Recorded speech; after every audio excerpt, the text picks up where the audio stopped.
فرمان مصطفیٰ ہے یہ قول رسول ہے، حسین منی و انا من الحسین۔ مفتی صاحب، آخری بات یہ کہ محرم، واقع کربلا، اس سے جو ذمہ داری ہم پر عائد ہوتی ہے کسی ایک پر نہیں، ہم سب پہ، اس کو کیسے پورا کیا جا سکتا ہے؟ سب سے پہلی چیز تو اس پر اس کے پیغام کا پاس ہے جس پر کافی گفتگو ہو گئی ہے۔ جی۔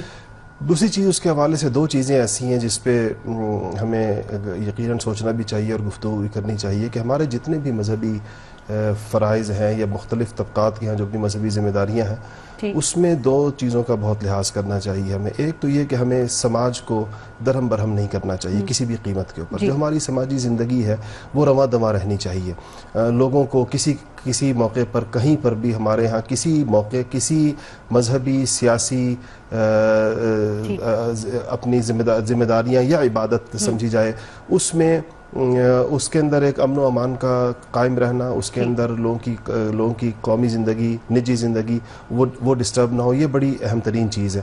اور دوسری بات ہے کہ اس موقع پر یہ چونکہ خاص وقت آتے ہیں، یہ کچھ ایونٹس ہوتے ہیں، ہر قسم کی اشتعال انگیزی سے، وہ چیزیں جس سے لوگ مشتعل ہوتے ہیں کہیں پر بھی، اس سے پرہیز کرنا چاہیے۔ کیونکہ کئی ملکوں میں ہم نے جن ملکوں کے حالات خراب ہوئے ہیں تو ہم نے دیکھا ہے کوئی اشتعال انگیزی کا ایک واقعہ بنیاد بنی ہے، کہیں ایک فرد بنیاد بنا ہے، ایک چنگاری لگتی ہے اور اس نے پورے کے پورے ملک کو خاکستر کر دیا۔ اس لیے ہر قسم کی اشتعال انگیزی سے پرہیز کرتے ہوئے ایسے مواقع پر انتہائی